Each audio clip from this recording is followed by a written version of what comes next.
జమ్ము ఏది అయినా ట్రై చెయ్యి ఆచి చికెన్ మసాలా. ఆచి చికెన్ మసాలా.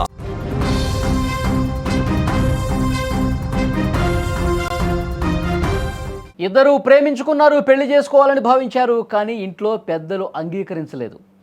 ఎవరి పని వాళ్ళు చూసుకోండి, పిచ్చి పిచ్చి వేషాలు వేయొద్దు అంటూ హెచ్చరించారు ఇద్దరిని కూడా ఆ ఇంట్లో ఉన్న పెద్దలు. దీంతో అమ్మాయి పెద్దల మాట గౌరవించింది, ప్రియుణ్ణి దూరం పెట్టింది. కానీ ఇది అతడి కోపాన్ని రగిలించింది. ఆవేశంతో ఊగిపోయాడు. అందరితో ఆకుండా నన్నే దూరం పెడతావా అని సుత్తితో తలపై తీవ్రంగా దాడి చేశాడు. సూర్యాపేట జిల్లాలో జరిగిన ఈ ఘటన స్థానికుల్ని ఒక్కసారిగా ఉలికిపాటుకు గురి చేసింది.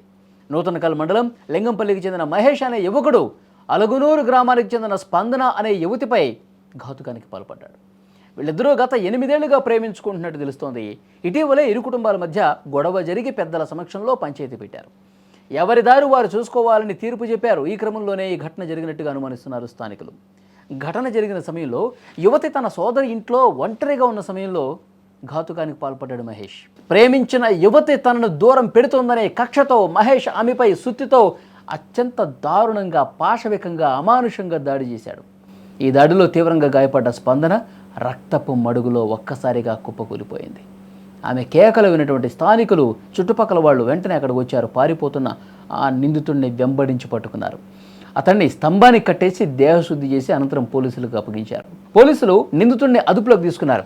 తీవ్రంగా గాయపడ్డ ఆ యువతి ప్రస్తుతం ఆసుపత్రిలో చికిత్స పొందుతోంది. కానీ అత్యంత విషమ పరిస్థితుల్లో ఆ యువతి ఉన్నది. ఇద్దరు ప్రేమించుకున్నారు, 8 ఏళ్లుగా ప్రేమించుకున్నారు. కానీ ఇంట్లో పెద్దలు అంగీకరించలేదు. పెద్దలకి చెప్పారు, ఒప్పుకోలేదు. కానీ ఏదో రకంగా పెళ్లి చేసుకోవాలనే అతను భావించాడు. కానీ ఈ అమ్మాయి మాత్రం పెద్దల్ని ఇబ్బంది పెట్టడం దీనికి, పెద్దల్ని కష్టపెట్టడం దీనికి, నన్ను పెంచి పోషించి ఇంత చదువు చదివించి వాళ్ళు నా జీవితం బాగుండాలని చెప్పి ఎన్నో కలలు కన్నారు. ఇప్పుడు నేను అతని గురించి చెప్పాను, ఒప్పించి పెళ్లి చేసుకుందాం అనుకున్నాను. కానీ తల్లిదండ్రులు ఒప్పుకోకపోవడంతో వాళ్ళని ఎందుకు కష్టపెట్టాలి, నేను మారితే సరిపోతుంది కదా అని భావించి అతన్ని దూరం పెట్టింది. ఇంట్లో పెద్దవాళ్ళు ఒప్పుకోవట్లా. నేను పెళ్లి చేసుకోవడానికి అన్ని అవకాశాలు కూడా మూసుకుపోయినాయి. దయచేసి మహేష్ నన్ను క్షమించు, నేను నీతో ఉండలేను, నీతో రాలేను పెద్దలని ఎదిరించి అని చెప్పింది స్పందన. కోపం తట్టుకోలేకపోయాడు.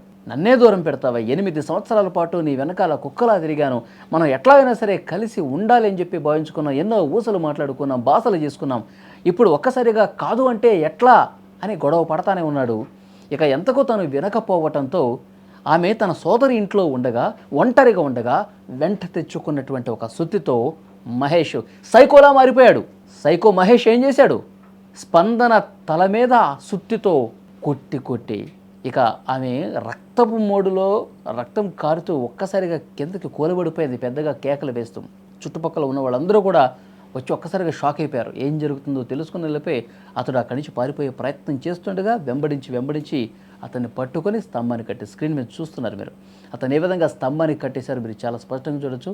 ఒక పక్క రక్తపు మడుగులో పడిపోయినటువంటి స్పందనను వెంటనే ఒక అంబులెన్స్ని పిలిపించి ఆ అమ్మాయిని ఆసుపత్రికి తీసుకెళ్లి చికిత్స అందిస్తున్నారు. మరొక వైపు వీడిని ఆ స్తంభానికి కట్టేసి పోలీసులకు సమాచారం ఇచ్చారు.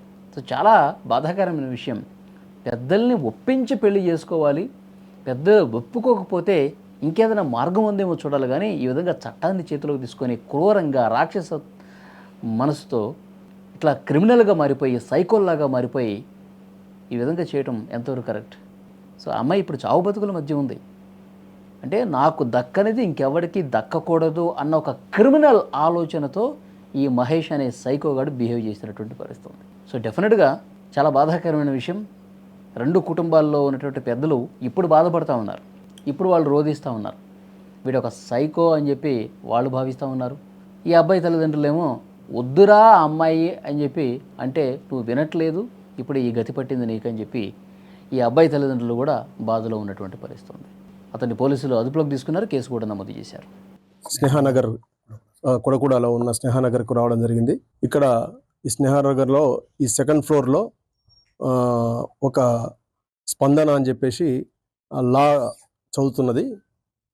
అరోరా కాలేజీలో, హైదరాబాద్ అరోరా కాలేజీలో చదువుతుంది. ఇక్కడ వాళ్ళ సిస్టర్ వాళ్ళు ఉంటారు. అయితే ఈ సిస్టర్ వాళ్ళ ఇంటికి ఒక 2 డేస్ కింద రావడం జరిగింది. అయితే వాళ్ళు సిస్టర్ వాళ్ళు బయటికి వెళ్ళారు, ఆమె ఒకతే ఉన్నది, ఇక్కడ చదువుకుంటుంది. ఆ క్రమంలో మహేష్ అని చెప్పేసి అతనికి ఆమెకు పరిచయం ఉన్న వ్యక్తి, వాళ్ళకు దూర బంధువు, లింగంపల్లి వాసి. అతను 8 ఇయర్స్ నుంచి ఇద్దరు కూడా లివింగ్లో ఉన్నారు. మాట్లాడే క్రమంలో ఆ హీటెడ్ ఆర్గ్యుమెంట్లో అతను ఆమెను ఒక సుత్తెతోటి బలంగా తల మీద కొట్టడం జరిగింది.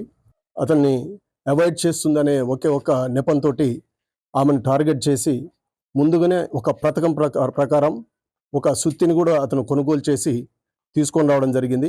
ఆ కొనుగోలు చేసి తీసుకొచ్చిన సుత్తెతోటి బలంగా తల మీద కొట్టడం వల్ల ఆమెకు తీవ్రమైన గాయాలని ఆమెకు చికిత్స గురించి హాస్పిటల్ తరలించడం జరిగింది.